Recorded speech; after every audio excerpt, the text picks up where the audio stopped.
Episode 4 of the BTB Project.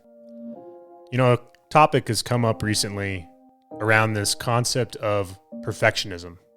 And if you're wondering whether you are a perfectionist, there's a good chance you are, at least partially. And is that a good trait or a bad trait? There's also a good chance you have some investment in being perfect because of the positive connotations to the word itself.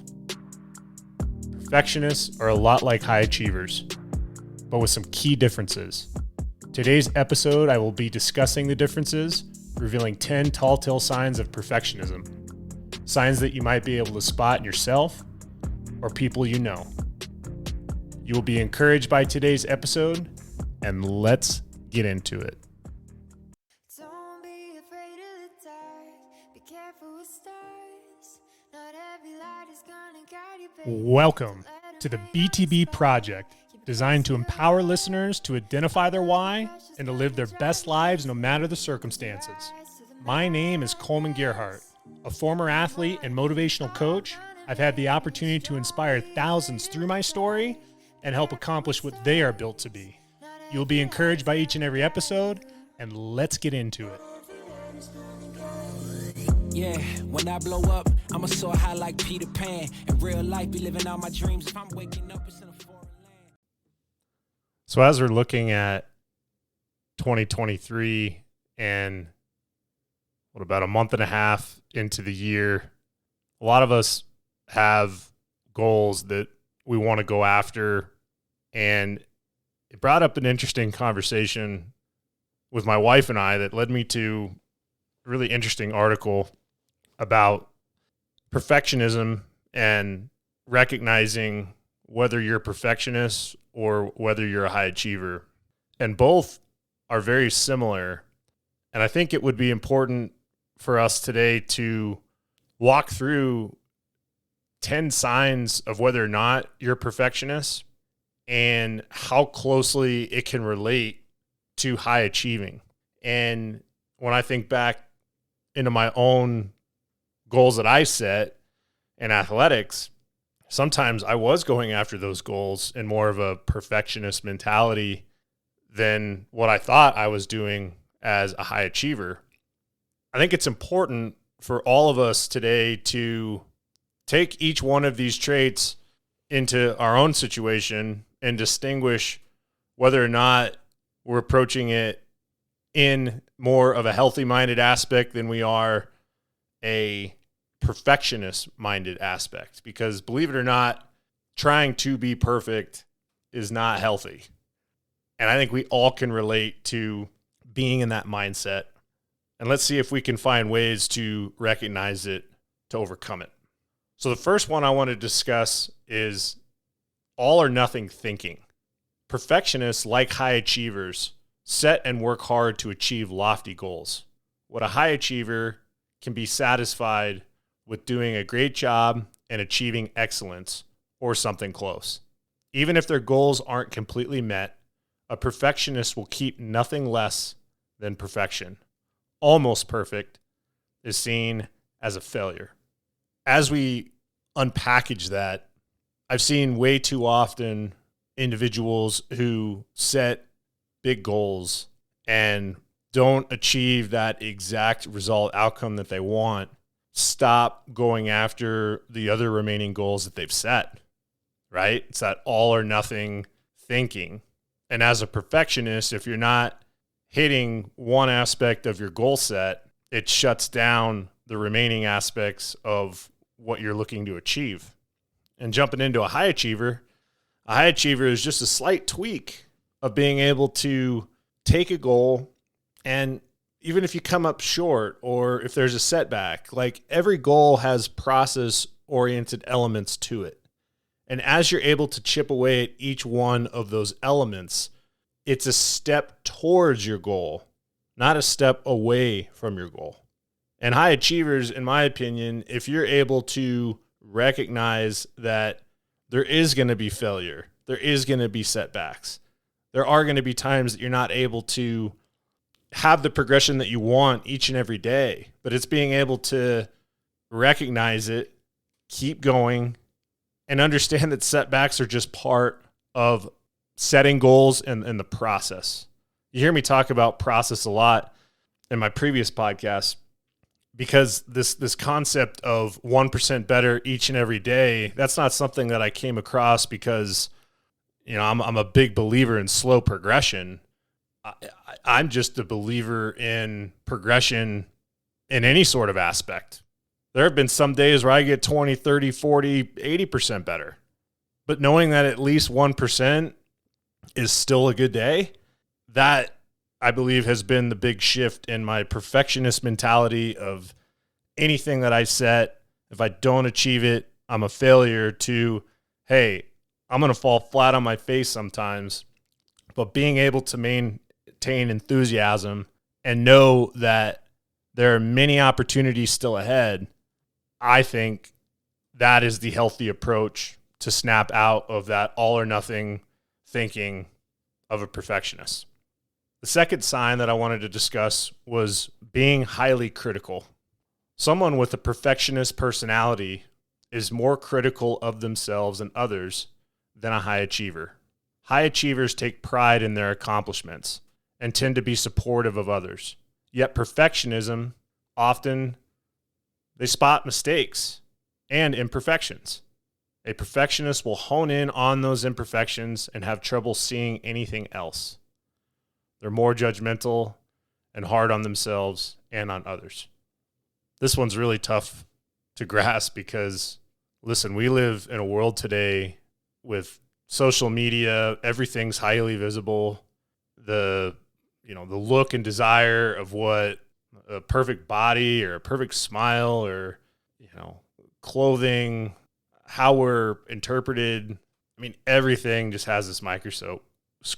And especially when it comes to being a perfectionist, the worst thing is to take all of those hyper-analyzed moments and compartmentalize it into an individual thought of how you feel with self-esteem, self-doubt, where you're at.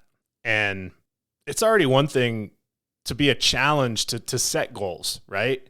And to go after them. That takes a tremendous amount of work. But then on the other end, being highly critical of how you're approaching those goals or highly critical of others approaching their goals, that takes even more effort, to where you almost feel like you're isolating yourself, because there's not going to be a lot of people that are going to want to support you if you're hypercritical of others.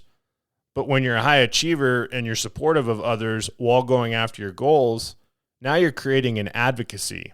You're creating a group around you. I've said this before in previous podcasts that you are literally a byproduct of the 4 to 6 people that you hang out with the most. And taking the traits of each one of those people molds you into who you are. So why not make that an encouraging environment?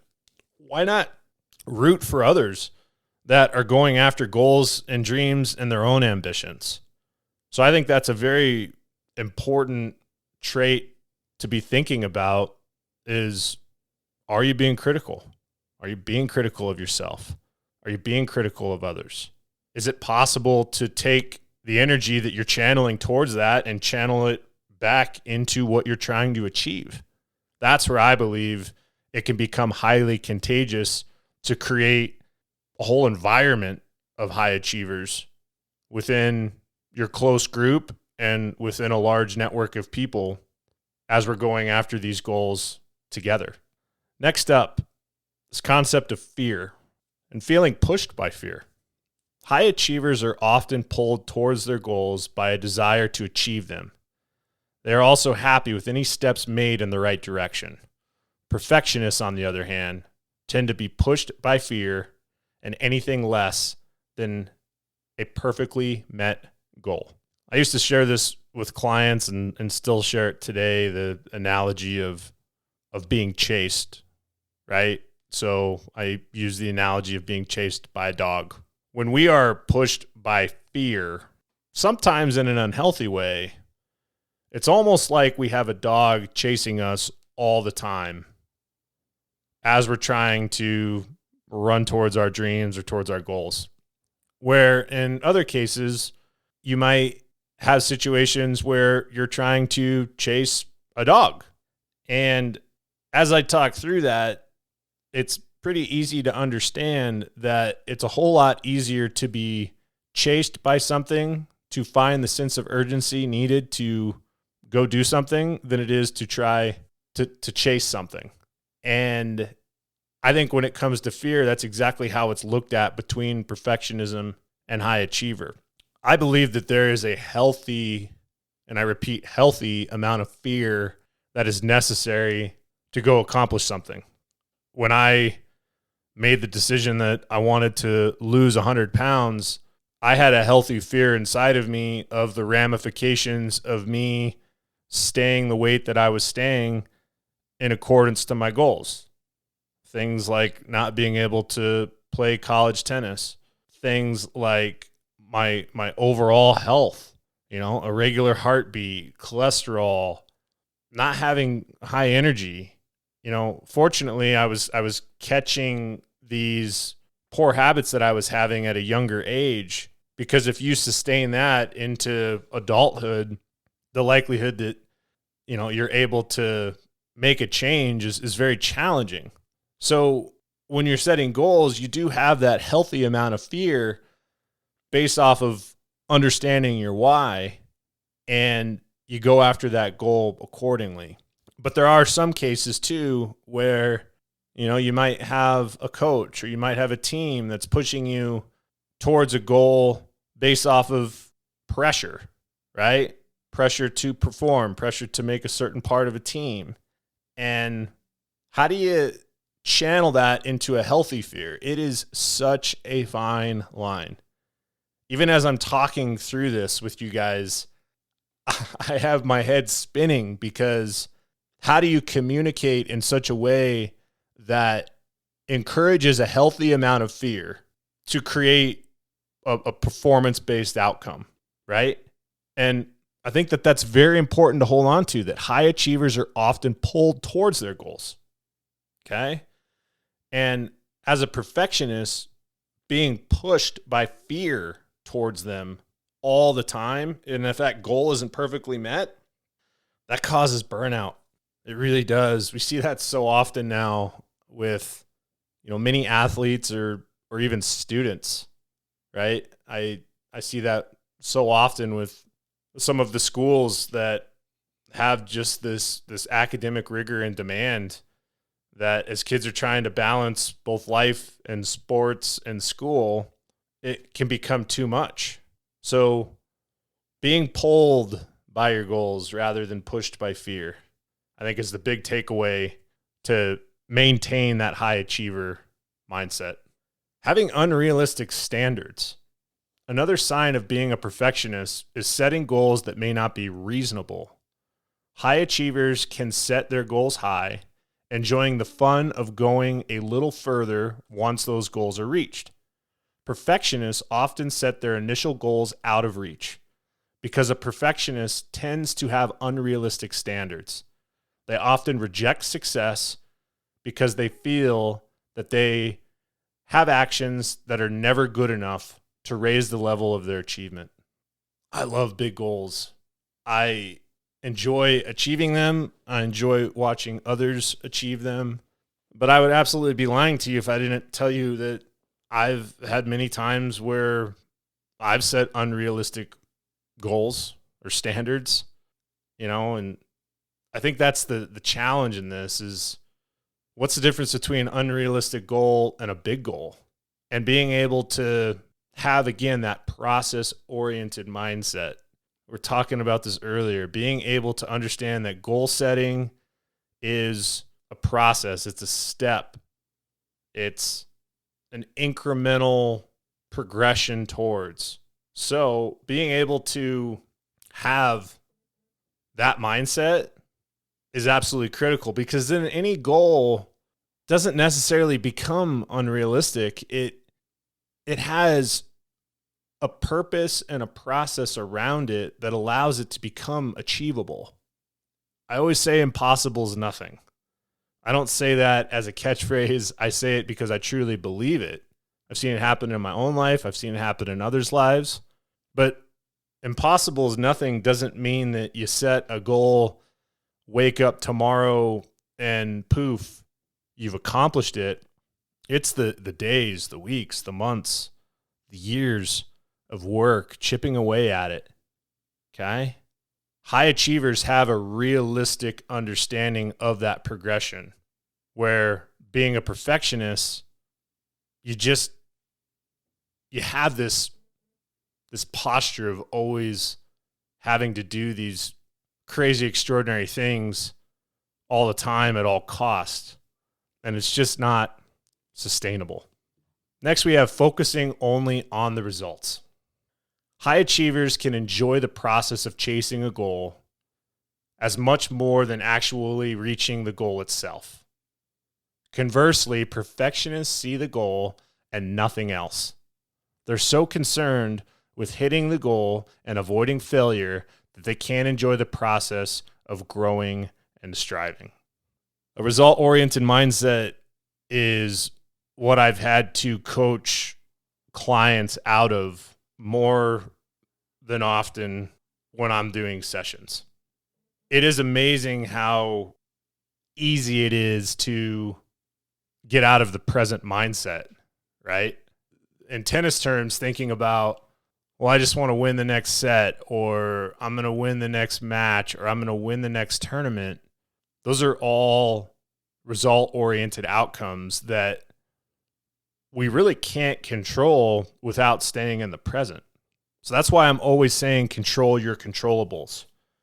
When a high achiever hears that, they're thinking about how they can control their controllables in the present to stay in the moment, to continue to chip away through progression towards a result. A perfectionist, on the other hand, is so stuck on that result-oriented mindset that the controllables in the present is something that they can't focus on. So then when they're in the present and they're not producing the outcome they want that's going to create the result that they want, they're missing the steps. One thing that I've learned with success and results is that you can't skip the process. You can't skip the approach, the progression, the day in and day out. I can't stress that enough. As you're setting these big goals, look at yourself and say, what incrementally has been done to produce this result? Because what's really cool, one of the most exciting things that I love in my professional development as a coach is not necessarily celebrating the results. It's reflecting back on the process. When you start falling in love in the process, that's the mindset of a high achiever. Next up, we have feeling depressed, but by unmet goals. Perfectionists are often less happy than high achievers.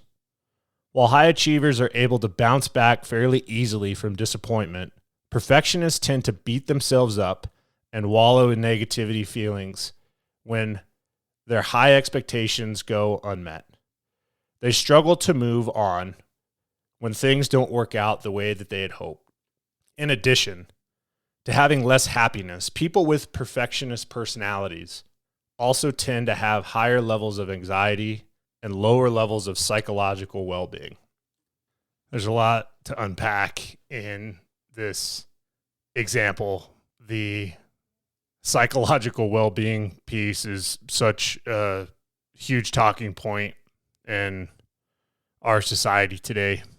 And I don't take lightly the feeling of the weight that we put on ourselves. And that perfectionist mentality to try to achieve something while feeling that weight is very challenging. You know, it's like that concept of the monkey on your back, right? And oftentimes as coaches or friends or in relationships, whatever it may be, we sometimes wonder why people do the things that they do without understanding what they're going through. And I do see it all the time with perfectionists that I've come across as a coach, seeing players try to perform, but just absolutely beating themselves up for the little things. It's very hard to overcome that. Typically, it requires a hard reset of acknowledging that there's a weight, recognizing it, bringing it to the surface, talking to somebody about it, and being able to have alignment towards your goal again without the weight on your shoulders. Easy to say, much more challenging to do. And eliminating negative feelings, being able to find the joy again in the process allows you to take a look at, well, the time I didn't meet that goal, to still find enthusiasm and passion to go after it. Or maybe it's a recalibration of that goal. I truly believe that it is not a failure if you keep going. It's not a failure if you stop and recognize that there might need to be an alignment reset. Some of the greatest things you can do in your life is being able to self-assess before re-engaging in those goals. Next is the fear of failure. Perfectionists have a greater fear of failure than high achievers because they place so much stock in the results and become disappointed by anything less than perfection. Failure becomes a scary prospect. And since anything less than perfection is seen as a failure, it makes it difficult to get started on anything new. I've seen this a lot recently with former professional athletes that have retired and are no longer playing their respective sport and trying to figure out the next chapter in their life. It's hard to achieve something to the success of a career path like that and having to reset or pivot to go after something else.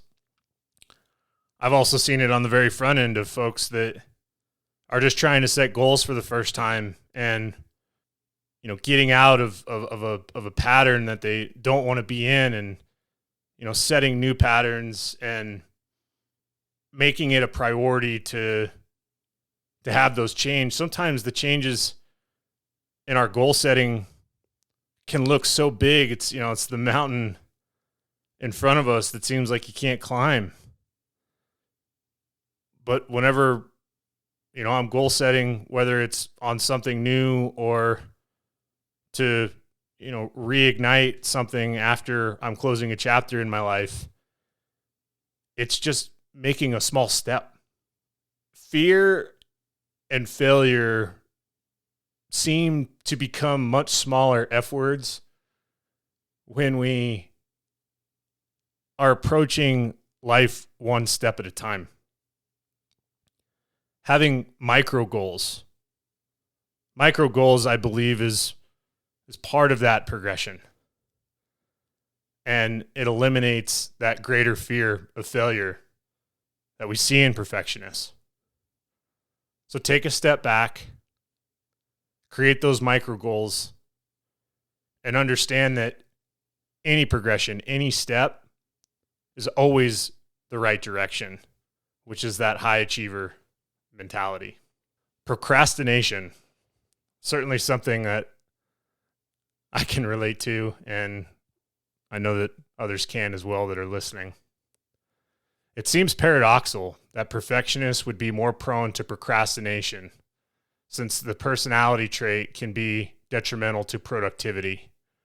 But research has found that perfectionists who isn't able to adjust to their situation or environment, called manipulative perfectionism, is often more prone to procrastinate. The reason for this is because fearing failure as they do perfectionists will sometimes worry so much about doing something imperfectly that they become immobilized and fail to do anything at all.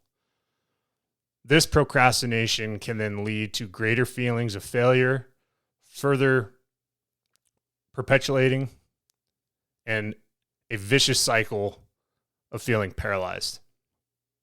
I've seen so often inaction take place because people don't want to make a mistake. You know, I heard this the other day when it comes to students, you know, high school students these days, they feel like they can't go and ask their teacher for help because the student body looks down on kids that are asking for help, like that they're, you know, not smart enough or that they're stupid. And, you know, it blows my mind that it would be frowned upon to ask for help. And sometimes as teachers or coaches or parents, you know, we look at that student and think that because they're unsure or they're unmotivated because they don't have the information that they need to be successful, that they're procrastinating. And, you know, that is absolutely what the interpretation is, but maybe it's just a lack of awareness or alignment for that student to have the knowledge base that they need to take action. I'm always looking at situations and encouraging, if you're going to go out and fail, you know, fail big, fail spectacularly. I dare you to go and fall flat on your face.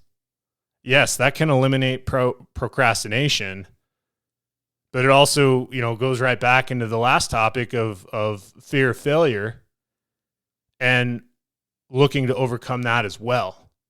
So you're kind of between this rock and a hard place of, if you don't want to make a mistake, you immobilize. But if you go after something, you're fearing of making a mistake and then don't take action, right? So it's so important to find ways to just do something. You know, we all wear the Nike shoes. Just do it, right? That Nike swoosh has a purpose. That purpose is take action. Go for it. And that is one of the big ways as a high achiever to overcome procrastination. Next is defensiveness. Because a less than perfect performance is so painful and scary to perfectionists, they will often respond defensively to constructive criticism. High achievers, on the other hand, can see criticism as a valuable piece of information that will help them improve in their future performance. Constructive criticism is an incredible, I believe, aspect of a coach-player relationship, a student-teacher relationship, a parent-child relationship, a friend-to-friend relationship, in every aspect. You know, going back to having those 4 to 6 people around you define who you are, you want to be able that you have a strong enough relationship to where you're able to have them speak into your life. You know, I always want to make sure that when I'm coaching, I'm not trying to coach at a student, I'm coaching with them. I don't have any empowerment over that student. I want that student to feel empowered to come to me, to, you know, give me feedback on how I'm doing, how can I improve, how can I adjust, because at the end of the day, it's not about me. It's about the person that I'm helping. And if we start having that give-take mentality of constantly looking at ways to improve, that's what helps with the progression piece that helps us go after big goals.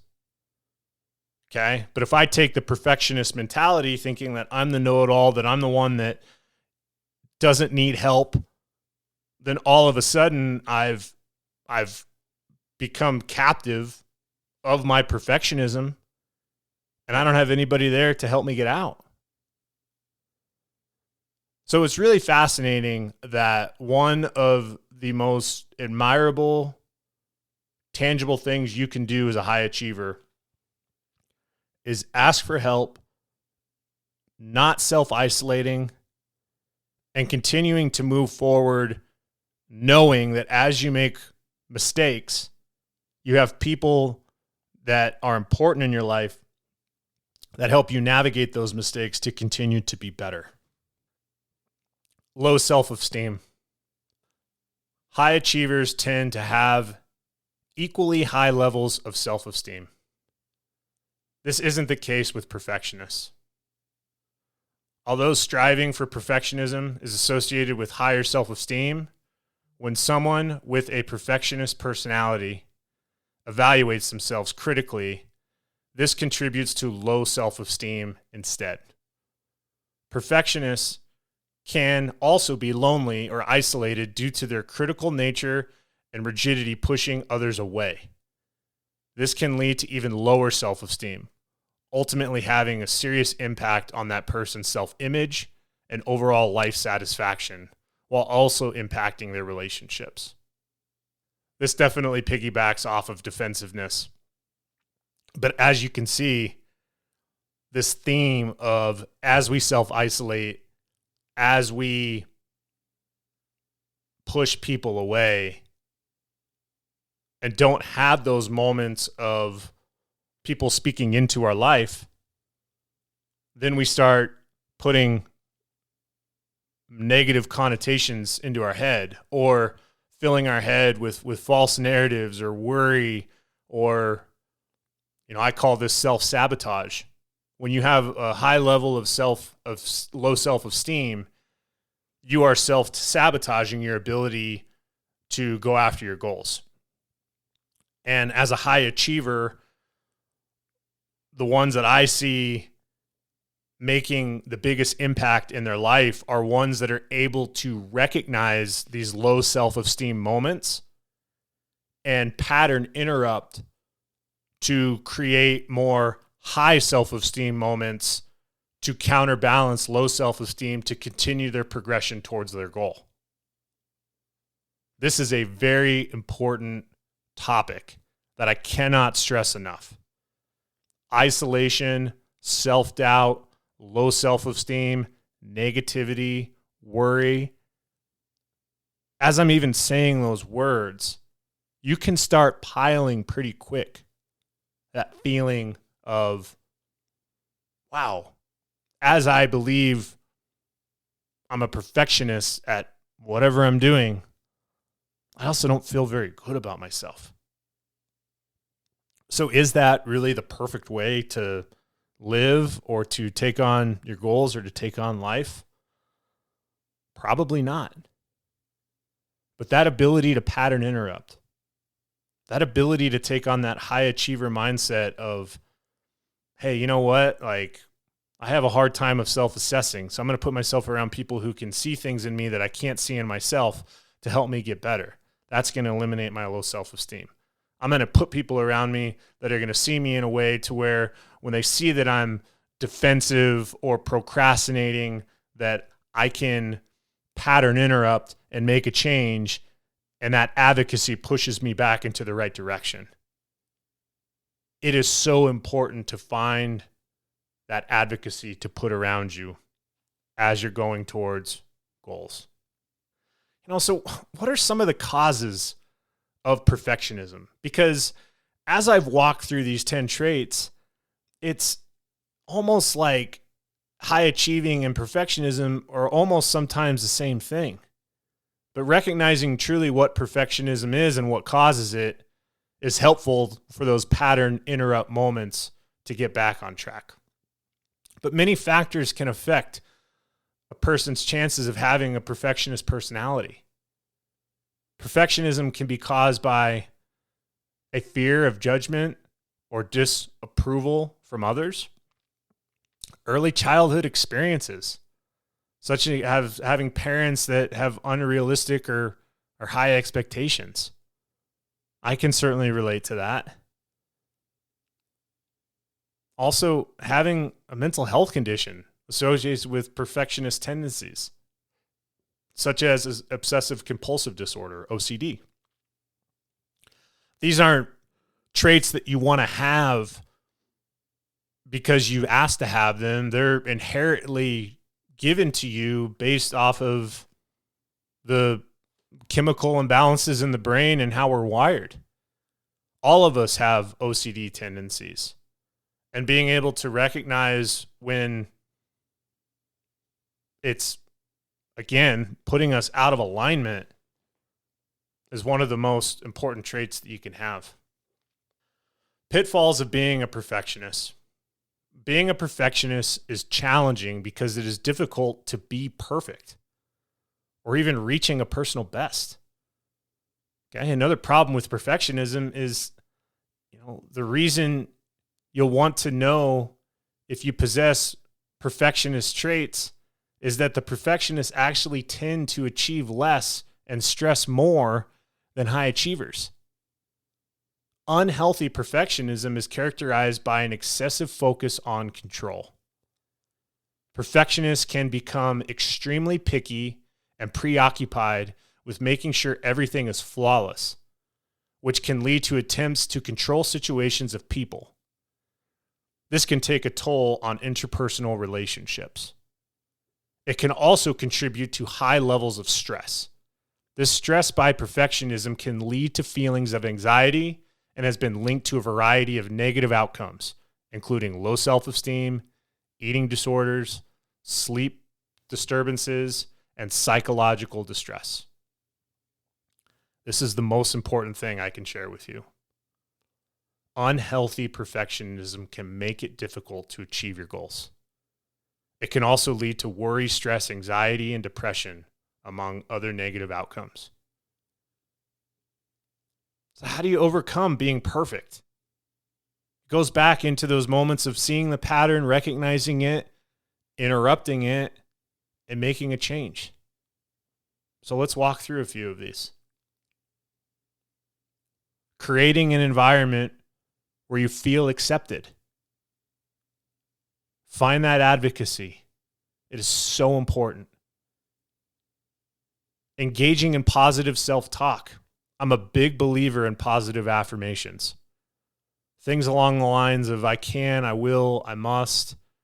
Everything that is said can create a physical outcome. So if we're going to have self-talk, why not make it positive? Because maybe, just maybe, it could become a positive outcome. But if our negative is always a negative self-talk, then it's more likely or not that it's always going to be a negative outcome. Not comparing yourself to others. It is so easy based off of how the world is set up to compare and contrast all the time.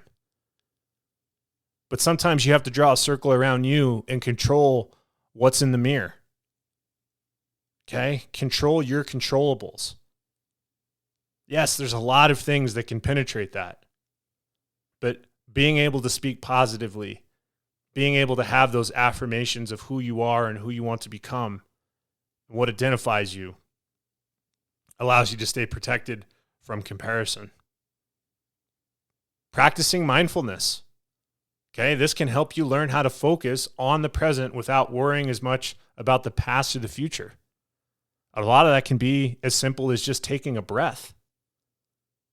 More often than not, as I've said before, when we get into those worrisome or challenging moments, we lose that current self-awareness. We're no longer present. We're worrying about the past. We're hyper-focused on fear of failure in the future. And we stop breathing. But being able to breathe is another way to pattern interrupt to get yourself back on track to focus on you, which is what you can control. Okay, and lastly is using techniques. Cognitive behavioral therapy is being able to challenge negative thoughts.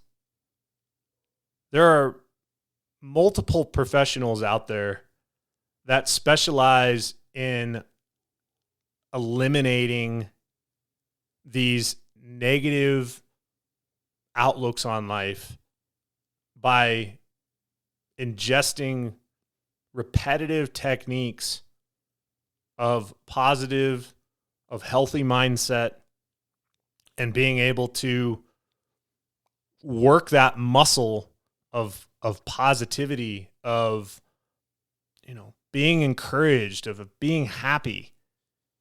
There are ways to magnify that, to bring it to the surface, to have it be the fuel to your fire by taking the necessary steps to work on it. It's no different than going to the gym to work on your body. How often are you going to your mind to work on what's happening between the ears to help you move forward? I wanted to finish today with some of the questions that have often come up around perfectionism and, answer them for you to have a better understanding of molding into that more of the high achiever mentality than to stay in some of the challenges of the perfectionist mentality. And that first question is, how might perfectionism lead to anxiety? Well, from what I've learned, perfectionists can often struggle with feelings of inadequacy and worry that they will fail to live up to their own expectations. This consistent worry can contribute to feelings of anxiety, particularly when perfectionism tends to be focused on being self-critical. So that's important. I'm not saying that you're going to, go and live your life where you're not going to have moments of you're in the perfectionist mentality and anxiety creeps up, and you're not going to let that anxiety take over for a period of time. We're all human beings. We're imperfect. But being able to recognize it and using some of the tools that I've shared today to pattern interrupt will allow you to get out of that self-critical mentality and be in more of that self-control mentality. How can I help a perfectionist child? This is a question that I get all the time from parents of kids that I coach. Even being a parent with my kids, looking how to overcome that. And the biggest piece of advice is, there's a number of strategies that can be used to help a child that exhibits unhealthy perfectionism. But parents and other adults should have reasonable expectations and focus on praising their child's efforts rather than their outcomes. It is important to model healthy, positive self-talk that shows how you can be kind and compassionate to yourself, even when you make mistakes. This is a big one here. Is perfectionism a mental illness? Perfectionism really is a personality trait versus being a mental health disorder. With that said, people with certain mental illnesses may have perfectionist tendencies. One of those examples could be OCD, but it is really a personality trait. So knowing that perfectionism is a personality trait, we have the ability through pattern interrupt, through self-assessing, through self-confidence and positive affirmations to make it a high-achieving trait rather than a perfectionist trait. Last question. Is being a perfectionist a good thing? Perfectionism isn't all that bad, as people with this tendency often have a different way of assessing situations, which is tied to a greater well-being. But you got to remember, if you're a perfectionist and those tendencies are negatively impacting your life, that personality trait isn't a good thing for you. There's a lot that we've learned so far. I've had a lot of perfectionist traits, and I've had a lot of high achieving traits. Oftentimes, I don't have the perfect answer to each and every one of the situations that I help with clients or what I achieved in my personal life. But what I do suggest is that being positive, looking at the big picture, staying hyper-focused on the people that you're putting yourself around, not being defensive but letting people in, having the ability to ask for help. These are all traits that are going to allow you to continue to go towards your goals and to be in that high achiever trait. Listen, it's been an exciting journey so far on the BTB Project, and these podcasts have just really opened my eyes to the opportunities ahead and continue to get better. I hope that you found the information I shared insightful, and that as a team, as a community, we overcome that perfectionist trait, we align it with a high achiever trait, and go after our goals together.